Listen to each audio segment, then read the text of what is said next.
Hi everyone, this is Dr. Raquel Butler from Integrated Veterinary Therapeutics. And Sophie Vandenberg from Equine Postulate.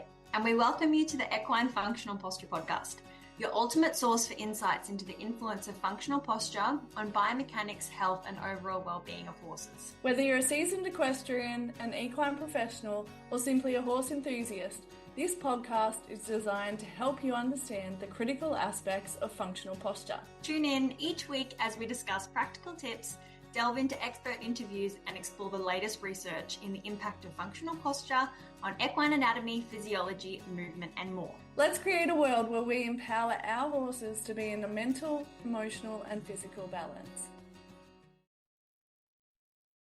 Welcome to today's discussion, which is actually a listener request. So thank you, Michaela. She has asked about bringing a horse back into work after having a year or more off with no obvious injuries to rehabilitate. So I'm excited about this. So how are you today, Soph? I am going well. It's a great discussion because even coming back from time off, horses can get to incredible levels of fitness. They are the ultimate athletes. They have a crazy capacity for speed, for endurance, and have a massive range of skills like climbing up mountains. They do speedy turns around barrels, and they do collective work on the spot. Some of them do all three. And we still need to be mindful that we're conditioning them appropriately to prevent injury and optimize recovery, and so that they can have long careers with us. Yeah, it is really important. I used to teach a whole subject in equine science called the equine athlete, and it was all about conditioning the systems and understanding what systems that we're actually conditioning and how long they take to respond, and understanding that base layer of fitness, what we need to do, and then how, they had to write fitness plans in that subject. And it was always more challenging. Like some people would really overdo the workload, and then other people would, I don't think many of them actually underdid the workload, to be honest.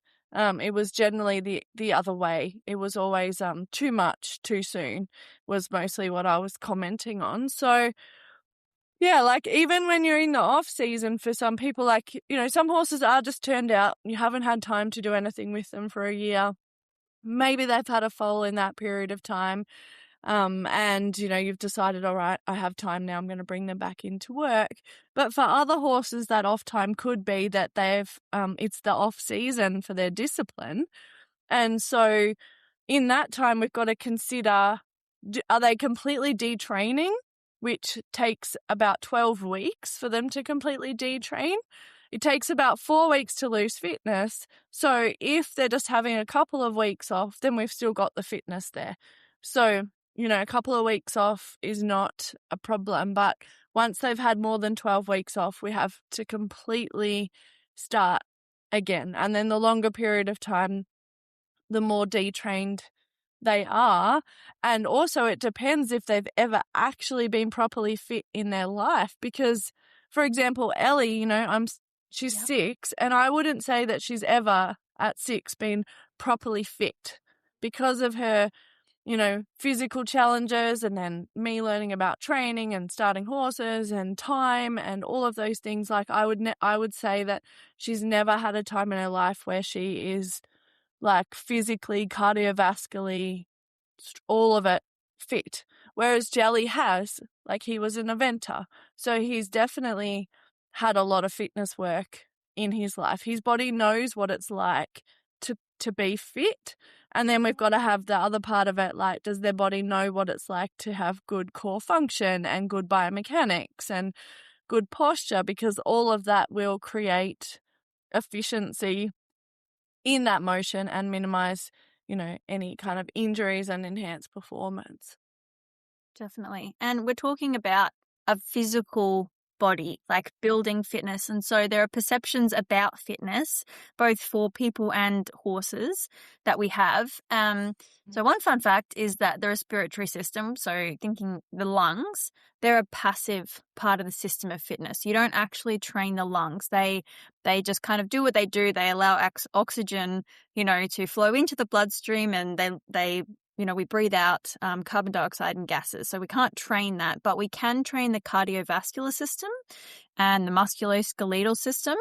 And we train them to have adaptations in the muscles and the soft tissue of the body. And so they become better at storing energy in the body.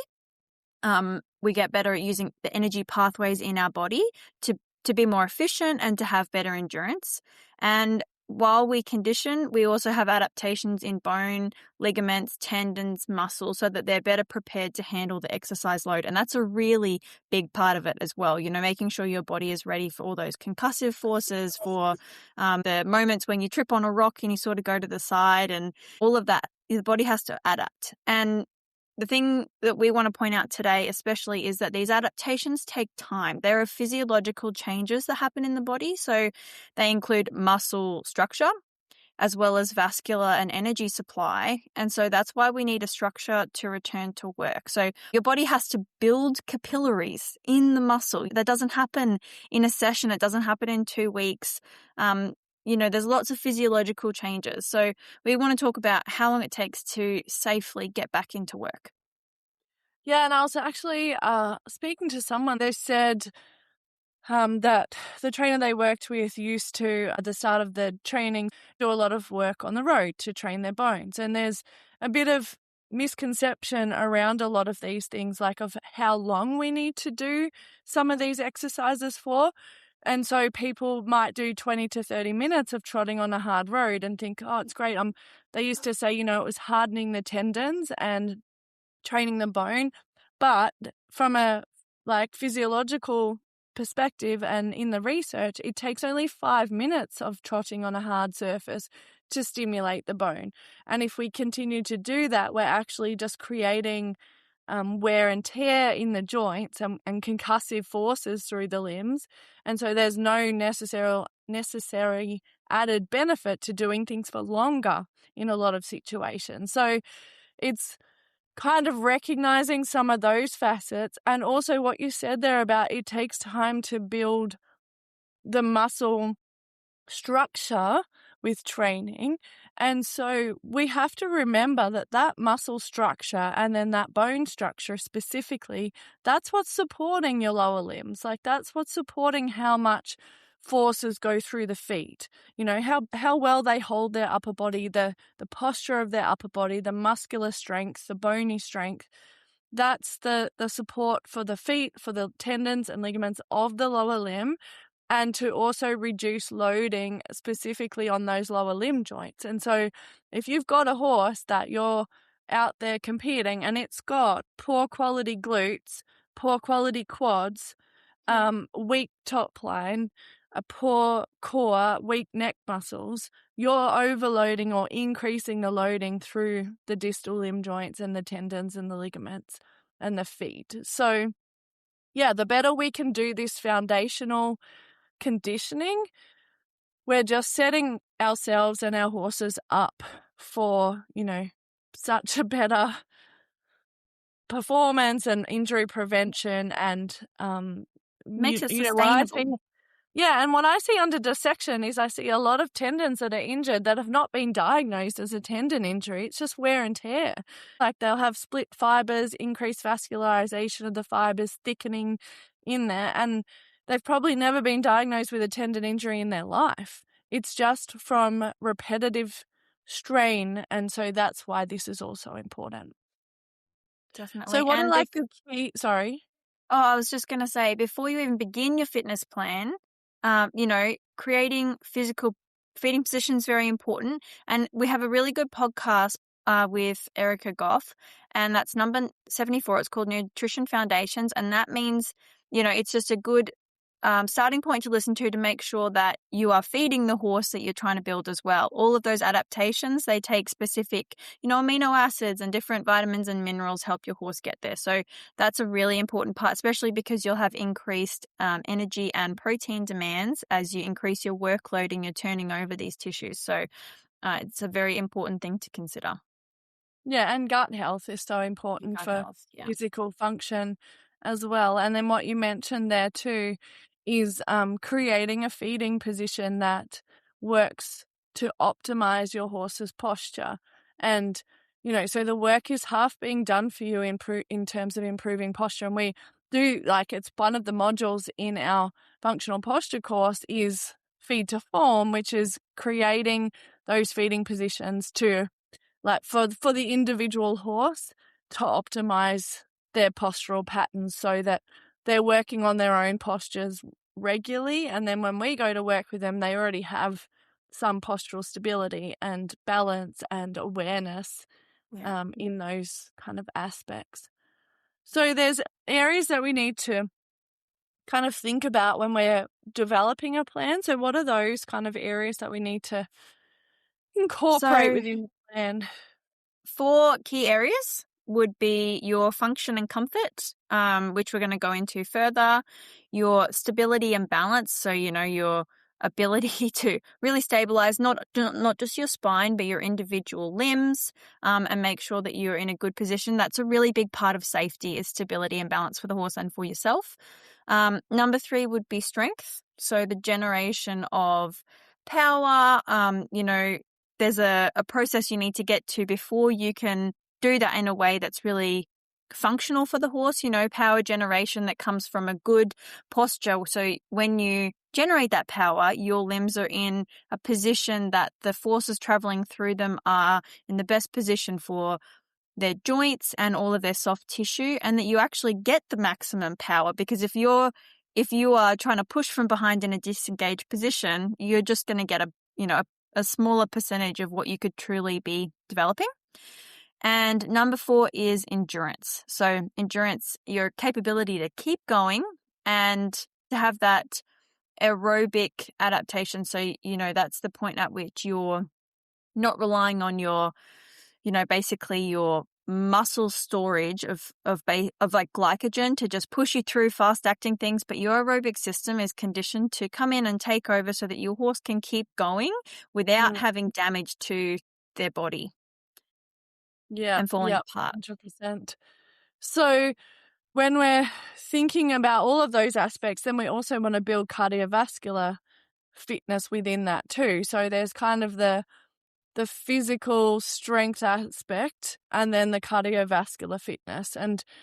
But we don't want to kind of lose focus on one or the other, because they will both, if what you were saying, Soph, about horses having appropriate strength, pushing from the right places, supporting their joints, well, that means that there'll be less stress on the cardiovascular system if you've got good efficiency and energy usage and production in motion. So it all goes hand in hand to create the best efficient system for the horse. Whereas a horse that's working harder because their physical body is struggling, everything is just harder work. It's using more energy. It's going to put more stress on the cardiovascular system. And so we've got to kind of consider all of that.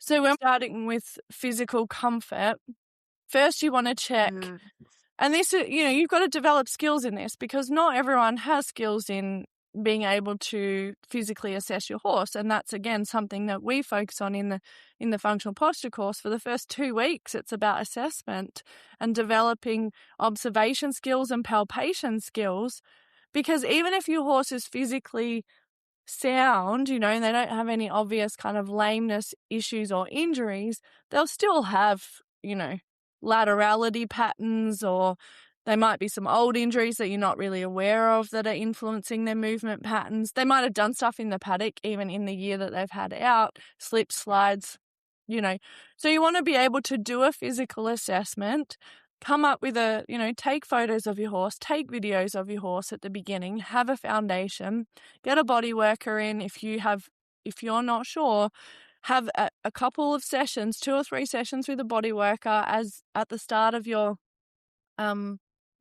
plan, and just make sure that you've got function and comfort, and that you understand, okay, these are the areas that the horse is a bit weaker in, or these are the areas that we need to help him more in, and then these are the areas that he's good in. So develop some of your plan to come around that.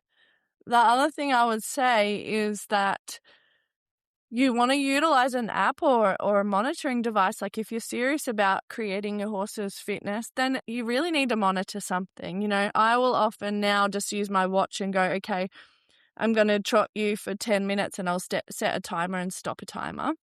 But I'm working on the ground, so it's quite easy to do. When I was training a little pony for a 20K ride, now she had a lot of structural problems and challenges. I ran a lot beside her because she was quite little. So I actually got off her a lot. But I also had an app on my phone that I rode with that would tell me how much I'd walked, trotted, and cantered for. And so I could keep, because I was going around a paddock too, it was hard to, you change direction. It was hard for me to always know how much I'd done, and I'd only canter in certain places because it was on a hill and blah, blah, blah. So I couldn't always canter for as long as I would want. So it was a little bit more interval based. But yeah, like that was really helpful because then I knew, okay, she can only do like 30 seconds of canter to begin with. And then over time, building that up. So have some way of monitoring your plan, because if you're serious about appropriately conditioning your horse, that's going to be, there's all fancy ones. You can monitor their horse's heart rate, recovery rate, heart rate variability. You can monitor symmetry and laterality. Like we might do a podcast on different apps at one point, because there's quite a few different options that you can utilize there. And the first 3 to 4 weeks are about establishing, so when you bring your horse back into work and you start off, stability and balance, good postural control in motion, transitions with the focus on neuromuscular control, muscle recruitment, and quality of motion. So is the horse doing that work appropriately? There's at that point, if you identify that your horse is not able to do, a certain a canter lead, you tried out a canter lead, or like one direction of trot is really difficult for them, and they don't want to bend in a certain direction. At that point, you need to do some investigations, a body worker, the physical assessments. We're talking about that laterality, going through and saying, okay, something's popping up here. And I think it's important to note, fitness doesn't fix those issues. It's not a fitness issue to, if there's something that they can do in one direction and they can't do it in the other direction, that's a physical issue that's popping up and it's clear for you to see. So it's a great opportunity for you to get on top of that now before you've sort of gone too far and you're like, oh, we're all fit, I don't want to sort of undo anything that we're doing. Like, jump on it quickly and get in front of an issue. So in that beginning, making sure that things are being done appropriately. Don't forget that when you build what we're talking about, your strength, your endurance, your cardiovascular fitness, you're building that on the foundation that you're seeing in the quality of motion that they have. So it's great to make sure that the quality of motion is there, and making sure that, this can also be done in hand, and that's a great way to prevent fatigue of the deep back muscles before you go on and do more conditioning, because often we ride for too long. So it's a great thing to do in hand. You get to observe your horse better from the ground. And as Raquel was saying, it's so easy on the ground to use a device to time yourself and make sure you aren't overdoing the sessions. And, when they're in hand, all they have to focus on is themselves. So it's a true opportunity for self-carriage. They can strengthen and engage the postural system. They get to focus on their own balance, their own alignment. You can just encourage them to have good flexion of their joints and maintain a rhythm. You can practice straight lines. You don't just have to go in circles. So there's lots of ways to be creative from the ground. And when you're going through in the beginning, frequency of session over duration or length of session. So you could do 2 to 3 sessions a day for 15 to 20 minutes max. Don't go over 30 minutes, and do it a couple of times a day. That's a great way to not overload your horse when you're bringing them in, and incorporating those 2 to 3 days a week on the ground if your horse has a weak core is really important. We have an episode 29 called Recognizing Your Horse's Core, and you'll be able to go in and just do an assessment and say, yes, my horse has a great core, or my horse doesn't have a great core. And then you can put off your riding by about 4 to 6 weeks and make sure that your core and top line has developed. So giving yourself that 4 to 6 weeks to make sure that you see a positive change. So you can, like we said, use that episode, observe your horse's core. What does it look like now? What does it look like in 2 weeks? What does it look like in 4 and 6 weeks? Have we had an improvement? And so, moving through those stages is going to give you the opportunity. We've basically talked about the quality of how we're doing things, as well as making sure that we're doing it appropriately by checking in. So, if you are recording, taking, pictures, videos of your horse and making notes, you can come back and check that you've actually had a change, because that's probably a comment we get all the time in the course from participants as well is, I see my horse every day and I just can't see a difference because I'm only seeing like one day to the next, one day to the next. But then they look at photos from, 2 months ago and they're like, holy moly, my horse looks completely different. This has happened, that's happened, and you just don't see it. So, it's good to keep a log. If you were going to give somebody an example of a session, how would you be telling them to structure that session? Yeah, so I'd say like at the beginning of the session, focus on controlled and slow and controlled, correct motion, but also check what motion you've got available to you. Are they able to do a belly lift? Are they able to lift the base of their neck? Do they have motion through their pelvis, like in a pelvic rounding and extension? Because if they don't have those movements available to them, then they're unlikely to be able to hold themselves in a good posture. Sometimes you might want to walk them around a little bit before you ask for the base of neck lift, the belly lift, and the pelvic rounding. But yeah, if you don't have that, then they're not probably going to be able to give you an optimal posture and lift through their back.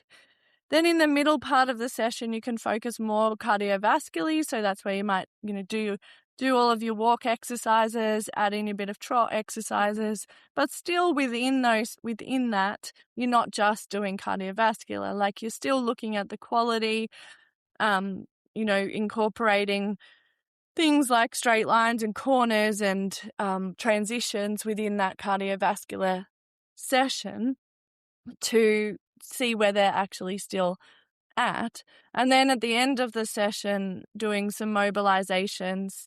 Unless they're really hypermobile, then you might just warm down with a different kind of system, but doing some nose to toes and some lateral flexions to just check your mobility and make sure you're leaving the horse in the best possible place at the end of the session.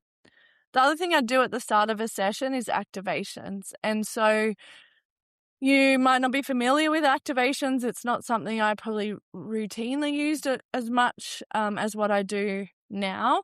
But there are activations like tail activations, with a rock, hind limb rock, like checking that the muscles that the horse is going to be required to use. You can utilize the belly lift and the pelvic rounding and the base of the neck lift as an activation. You just have to know how to apply it and how to get those muscles to switch on. But basically what we're doing is preparing the muscles for work.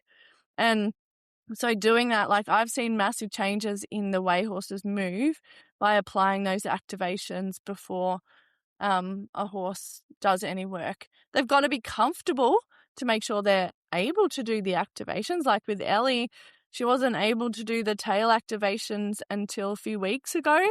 And now it's, an active part of her plan.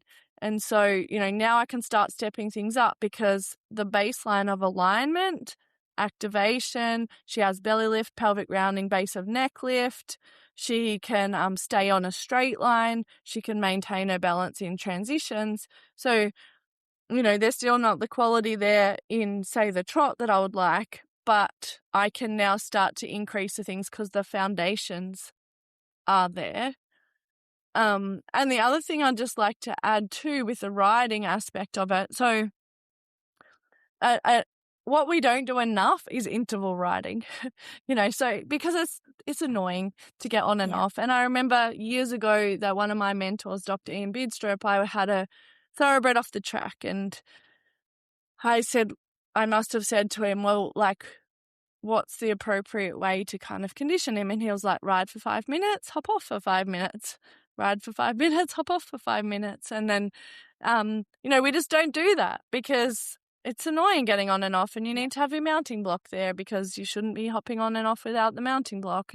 But you can use it by getting on and off on the other side. But, it gives their back a hydration break. It gives the fascia a hydration break. And as you're bringing them back into riding, it's a really good way to gradually condition their back depending on the quality of their back. But especially if they are weak, then we just want to increase slowly. And to be honest, I would start using Equiband before I would start riding. I'd incorporate that into after probably 3 weeks. I'd incorporate the Equiband belly band in without riding, and then get them built up to using the Equiband before riding. So we're just building all those abdominal and back muscles before we're even putting the weight on them. So yeah, there's a lot that we can do to help our horses be strong, but we're really aiming that we can get, so the first 6 or 7 weeks is just really about building that foundational postural and cardiovascular fitness.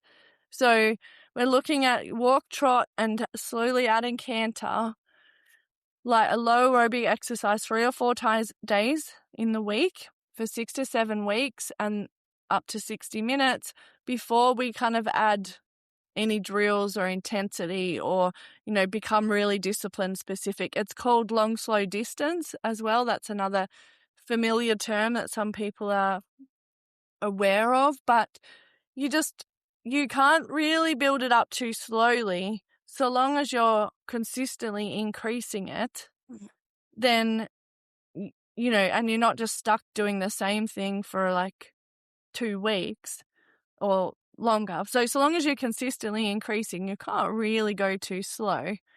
And a good base level is build it. With Ellie, I couldn't build up her trot until she could maintain a straight line. Her trot was terrible. There was no point building up that trot. There's no point building up a trot if it looks bad. You've got to then go back and figure out, what So said, figure out, how can I either reprogram the movement pattern and help them to find a better motion, or is there a physical reason that they're finding this difficult? And can I do something to help them address that? Because they should be able to do a nice balanced trot, good transitions, maintain straight lines, maintain balance and alignment before you even think about getting on them. Yeah, so what would be a general kind of build-up of trot and canter?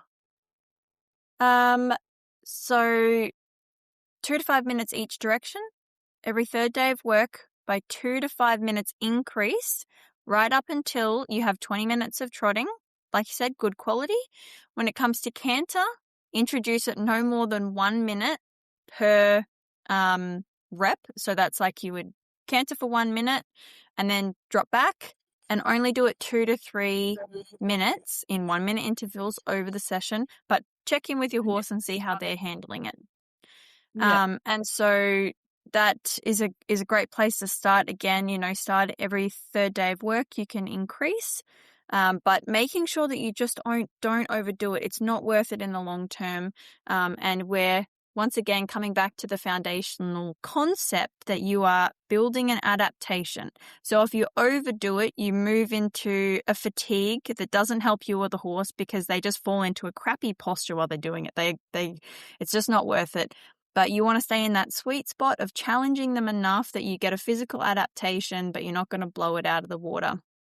And after this, that's when you can start to add your higher intensity sessions. It's easy to do that too soon. Again, using your app or your timer is a great way to sort of wait and not do this too early. They're added after the base fitness is established. So, you've given yourself that 6 to 7 weeks of work to establish that base fitness, and now you're going into higher intensity. So, it should only be 1 to 2 sessions a week because you want to prevent overuse injuries and you want to allow for recovery. Recovery is very important and allows, all the waste metabolites to be cleared. The body brings in fresh nutrients. The body repletes their energy systems. It's very important to allow for recovery. I actually had this conversation with somebody just yesterday. I'm working on my chin-up goal, and they said I'm working to fatigue this many reps and sets 3 times a week. And they said, well, if you can't do one, you just have to do them every day. And I thought, no, I don't. I need to be giving my body time to rest and make sure I'm hitting my nutrition goal. It's very important to rest. Yeah. So, 100%. and these intensity sessions look like different things. So that can be gymnastic jumping. It can be speed drills, hills, poles, different terrain. When you're increasing intensity of the session, keep the duration of the session, so the length of the session, to no more than 30 minutes plus the warm up and cool down. It's important that, the more intense it is, you don't need to do more because the adaptation comes from the load of the workout, not for how long you've been doing it. And a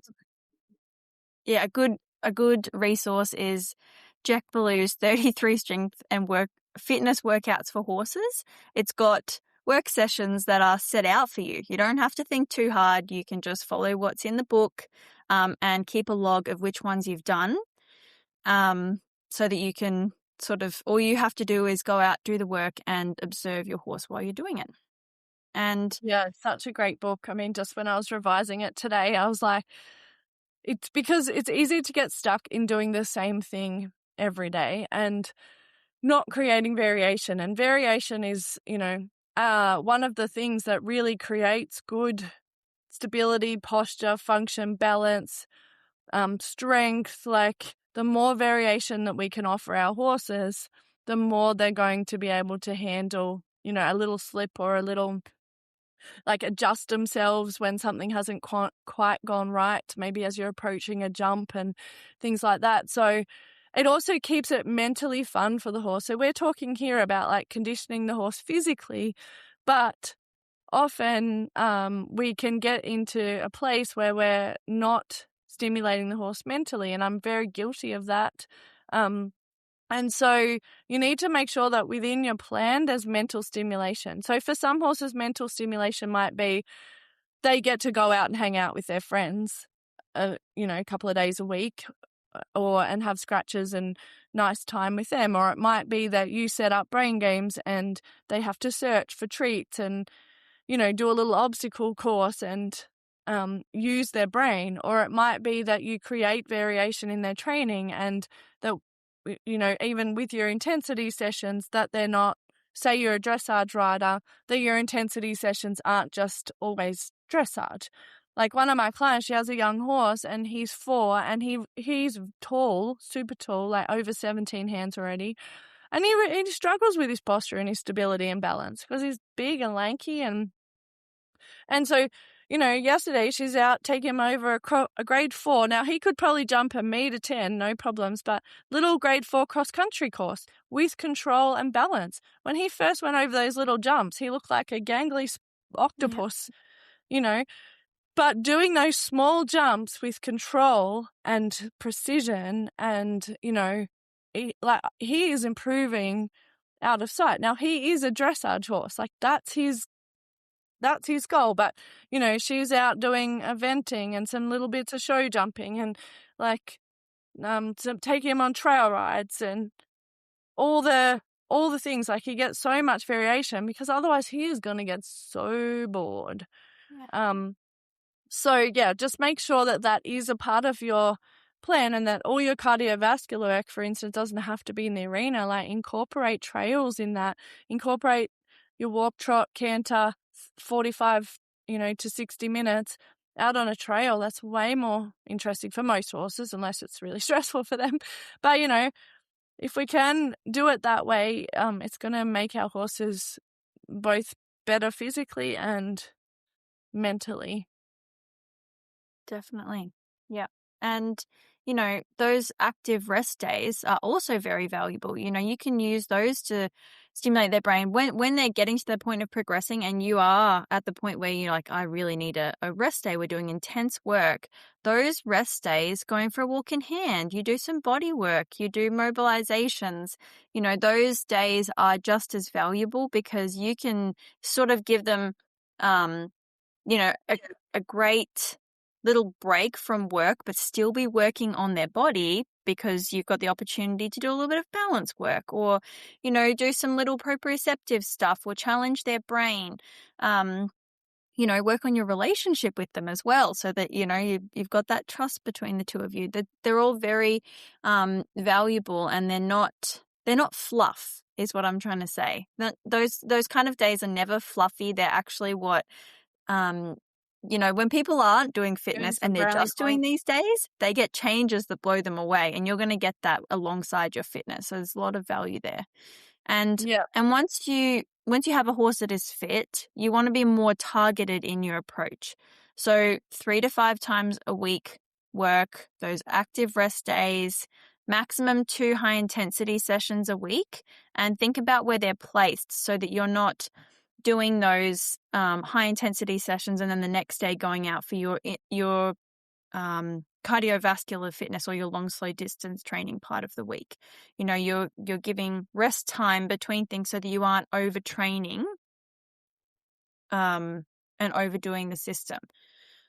And then allowing recovery, knowing your horse so that you can pick up on the little stuff and don't just train the same way all the time on the same surface, as you were saying. So changing surfaces, terrains, environment, the hardness of, including some hard ground work for the bones, but not overdoing it, max 5 minutes, and then incorporating a little bit of soft surface work so that you are conditioning in a different way.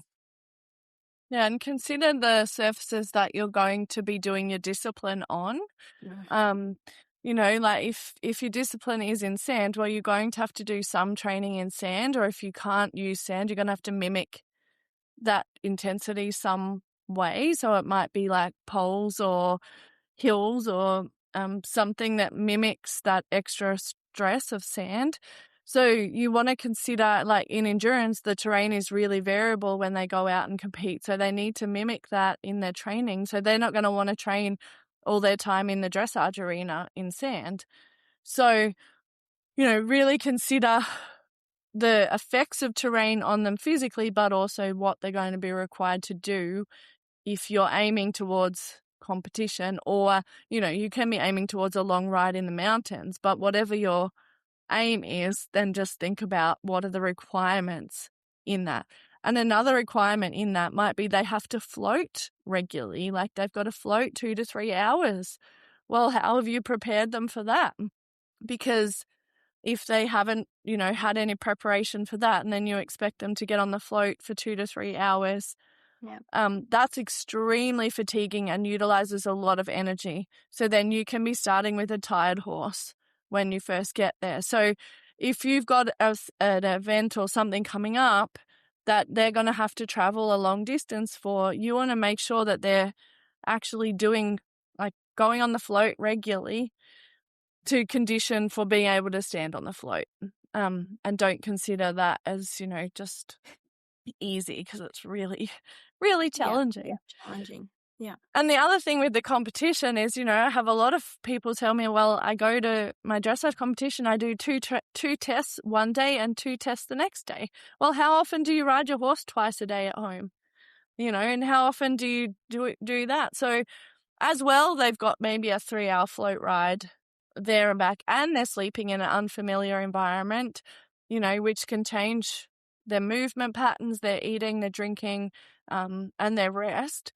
So we just need to prepare them as well as we can. So, as your horse is getting conditioned, or like we said, in the early part of the conditioning, like you can do stuff with them twice a day. Like how often do you go to a clinic and you've done 3 lessons in one day? And we just don't ever do that at home. And then you do 5 days of the clinic doing 2 or 3 lessons a day. And your horse, so you just pulled him out of the paddock. That's not appropriate or fair. So, set your horse up for success. If you can do multiple sessions a day, do multiple sessions a day, but staying within, where they're at in that training plan. So initially it would be 2 shorter sessions, 10, 15 minutes.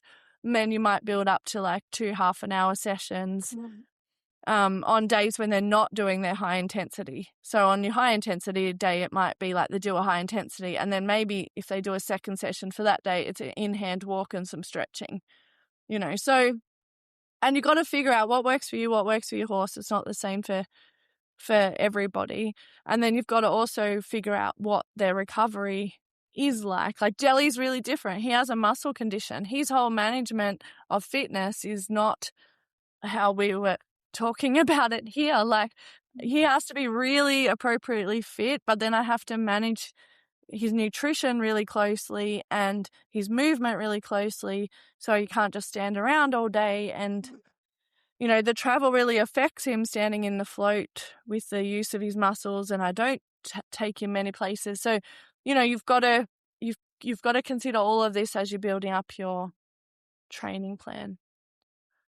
So what's a few kind of takeaways, Soph? That 6 to 8 weeks is a minimum to build a baseline fitness. And after this is where you bring in more intensity and, making sure that you give yourself that time buffer, because it's not fair to ask an unconditioned horse to attend an event. You're just risking injuries and things going wrong. And then this is an episode about horses coming back from work without injuries, or just having a year off of foals. You're going to be you're going to be listening to a different episode where we talk about coming back from an injury. So give yourself the grace of training to get yourself to the level of fitness they need. Yeah. And then know how to monitor your horse's strength and fitness. So, you can monitor their posture, you can monitor heart rate, you can monitor their breathing, you can monitor how their top line is developing, or how they're standing, both in the paddock or during work or after work. So know how that you can actually monitor that.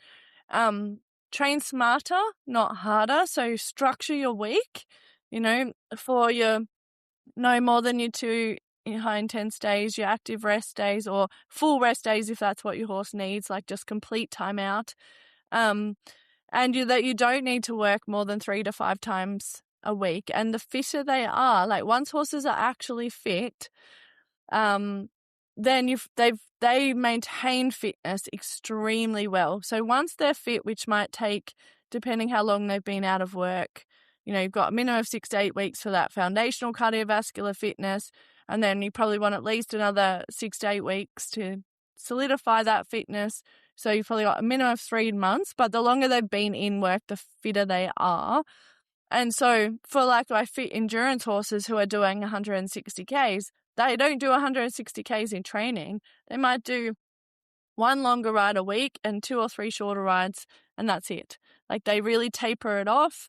You don't need to stay at that intensity to maintain that intensity. Like I talked about working twice a day, but that might be as they get fit, you might not have to do that, or you might do it 1 day a week. You only have to work them 3 days a week, and that's it.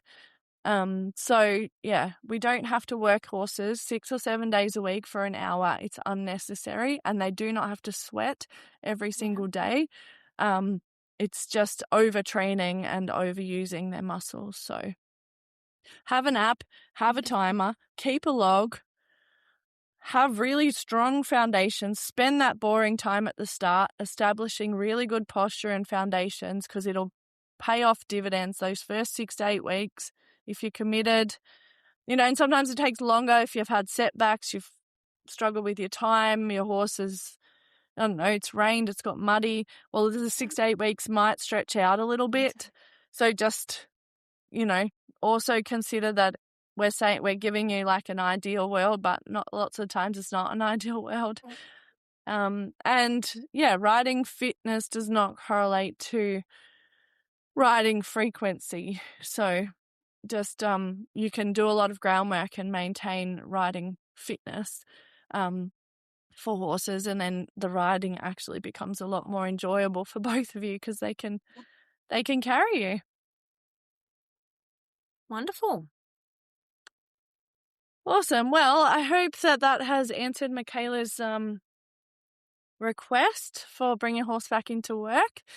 Thank you for joining myself, Dr. Raquel Butler and Sophie Vandenberg in today's podcast. Enjoy your horse time. Please subscribe to the Equine Functional Posture podcast so that you don't miss our weekly episodes, and give us a 5-star rating so we can share more valuable insights. And reach out with any listener requests for topics that you'd like to hear us talk about. Also, if you're a business that is aligned with our mission, then reach out to become a sponsor of the podcast. And we'll see you in the next exciting episode.